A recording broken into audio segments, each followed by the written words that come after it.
Assalamualaikum warahmatullahi wabarakatuh. Pada video kali ini saya akan bahas mengenai materi yang berjudul dengan teorema Pythagoras. Pythagoras merupakan seorang filsuf Yunani yang lahir pada tahun 571 sebelum Masehi.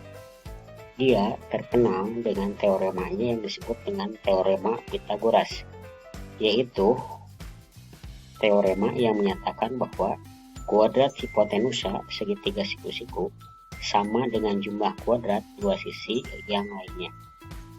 Walaupun sebenarnya teorema ini atau perhitungan ini sudah ada pada sejak zaman Babilonia yang memiliki perhitungan yang sama dengan rumus teorema Pythagoras. Baik, kita langsung saja, apa itu teorema Pythagoras? Teorema Pythagoras adalah suatu aturan matematika yang dapat digunakan untuk menentukan panjang salah satu sisi dari sebuah segitiga siku-siku.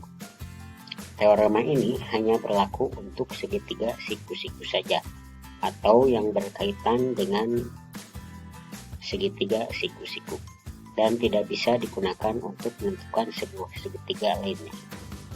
Perhatikan gambar berikut.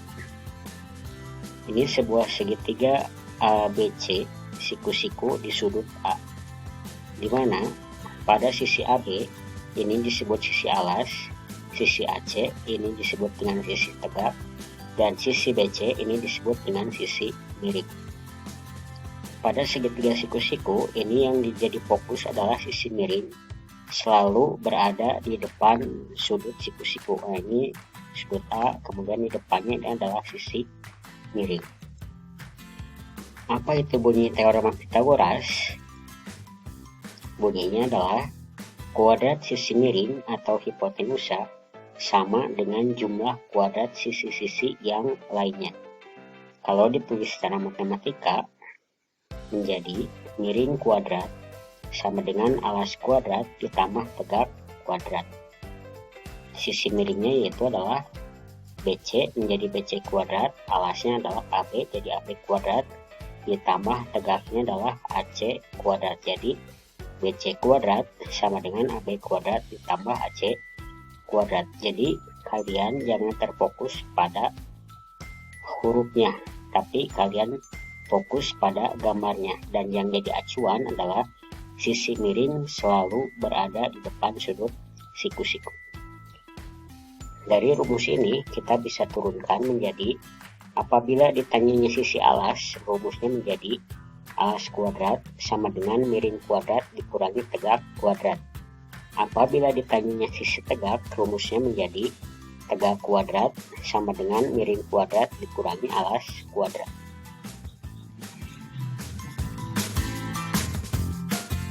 Contoh, tentukanlah rumus Pythagoras untuk gambar-gambar berikut. Baik, ini sisi miringnya ada di C. Kita tentukan dulu sisi-sisinya. Nah, ini rumusnya miring kuadrat sama dengan alas kuadrat ditambah tegak kuadrat. Kita jawab dulu yang A. Sisi miringnya adalah C, alasnya adalah A, yang tegaknya adalah B. Maka kita ganti rumusnya menjadi C kuadrat sama dengan A kuadrat ditambah B kuadrat. Contoh yang B. Ini sisi miringnya adalah Q, sisi alasnya adalah R, sisi tegaknya adalah P. Berarti rumusnya menjadi Q kuadrat sama dengan R kuadrat ditambah P kuadrat.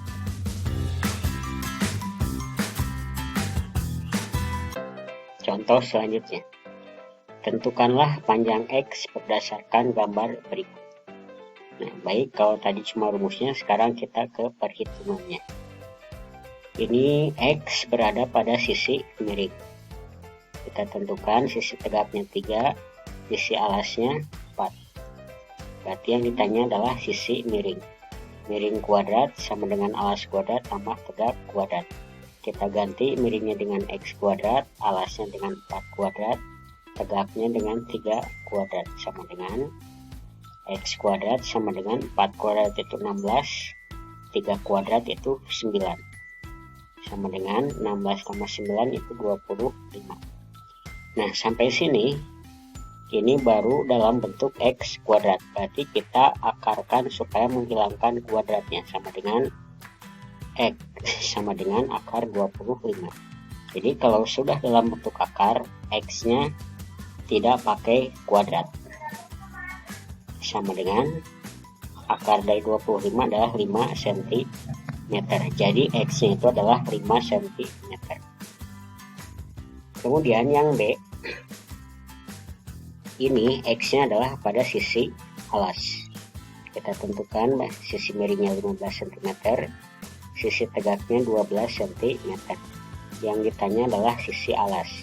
Jadi alas kuadrat sama dengan miring kuadrat dikurangi tegak kuadrat. Alasnya kita ganti dengan X, yang miringnya kita ganti dengan 15, yang tegaknya kita ganti dengan 12. X kuadrat sama dengan 15 kuadrat itu 225 dikurangi 12 kuadrat itu 144, sama dengan 225 dikurangi 144 itu 81. Jadi kita akarkan X sama dengan akar dari 81. X sama dengan 9 cm.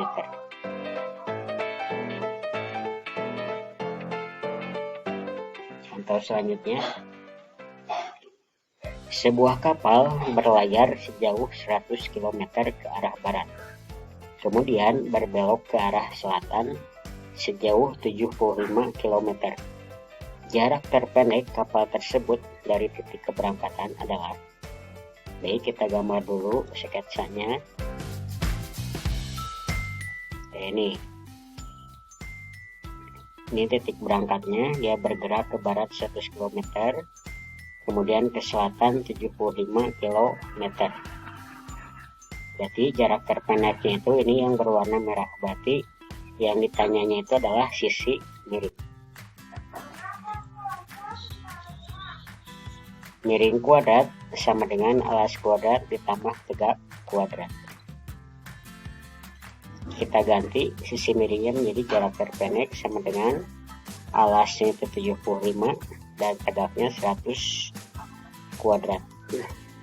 75 kuadrat sama dengan 5625, 100 kuadrat sama dengan 10.000, ditambahkan menjadi 15.625. Akar dari 15.625 sama dengan 125 km.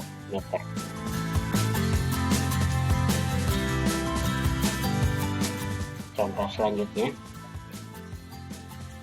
sebuah tiang tingginya 12 meter berdiri tegak di atas tanah datar. Dari ujung atas tiang ditarik seutas tali ke sebuah patok pada tanah. Jika panjang tali 15 meter, maka jarak patok dengan pangkal tiang bagian bawah adalah, kita sketsa dulu gambarnya.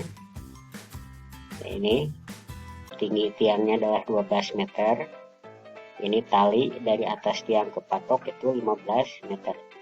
Yang ditanya adalah jarak tiang bagian bawah ke patok. Berarti yang ditanya adalah sisi alas. Oke, berarti alas sama dengan miring kuadrat dikurangi tegak kuadrat. Sama dengan kita misalkan alasnya dengan X, sisi miringnya itu 15 kuadrat dikurangi yang tegaknya 12 kuadrat. Sama dengan 15 mukat 2 itu 225 dikurangi 12 kuadrat itu 144, sama dengan X kuadrat sama dengan 81. X sama dengan akar 81 sama dengan 9 meter. Jadi jarak pangkal tiang bagian bawah ke patok adalah 9 meter. Nah, pada Pitagoras itu ada yang disebut dengan triple Pitagoras. Triple Pitagoras adalah bilangan bulat positif yang kuadrat bilangan terbesarnya sama dengan jumlah kuadrat bilangan lainnya. Triple Pitagoras juga bisa diartikan sebagai 3 bilangan asli yang tepat menyatakan sisi-sisi suatu segitiga siku-siku. Jadi maksudnya Pythagoras itu adalah 3 angka yang bisa membentuk sebuah segitiga siku-siku. Nah, untuk mendapatkan triple Pythagoras ini bisa didapatkan dengan yang pertama, misalkan M dan N bilangan asli, dengan M harus lebih besar dari N. Jadi ini syaratnya. Kalau kita menentukan M itu harus lebih besar daripada N. Mau lebih 1, lebih 2, atau seterusnya. Nah, di mana yang pertama itu kamu harus mendapatkan 2 MN. 2 kali M kali N. Yang kedua, M kuadrat dikurangi N kuadrat. Dan yang ketiga, M kuadrat ditambah N kuadrat. Nah, nanti hasilnya ini adalah triple Pythagoras. Perhatikan contohnya. Baik, kita misalkan M sama dengan 3 dan N sama dengan 2. Nah, ini M-nya lebih besar, N-nya ini lebih kecil. 3 M-nya dan untuk N-nya adalah 2. Kita tentukan dulu. Yang pertama 2MN, berarti 2 M-nya itu 3, N-nya itu 2, berarti 2 kali 3 kali 2 sama dengan 12. Bilangan pertama yaitu 12. Kemudian M kuadrat dikurangi N kuadrat sama dengan M-nya itu 3, berarti 3 pangkat 2 dikurangi N-nya itu 2, berarti 2 pangkat 2. 3 pangkat 2 sama dengan 9 dikurangi 2 pangkat 2 yaitu 4. 9 kurangi 4 sama dengan 5. Dan yang ketiga yaitu M kuadrat ditambah N kuadrat sama dengan M-nya itu 3 pangkat 2 ditambah N-nya 2 pangkat 2 sama dengan 9 tambah 4 sama dengan 13. Kita susun dari angka yang paling kecil, yaitu 5, 12, dan 13. Maka bilangan 5, 12, dan 13 adalah triple Pythagoras. Baik, hanya itu saja yang bisa disampaikan pada video kali ini. Mudah-mudahan bisa membantu dan bermanfaat selama belajar di rumah. Assalamualaikum warahmatullahi wabarakatuh.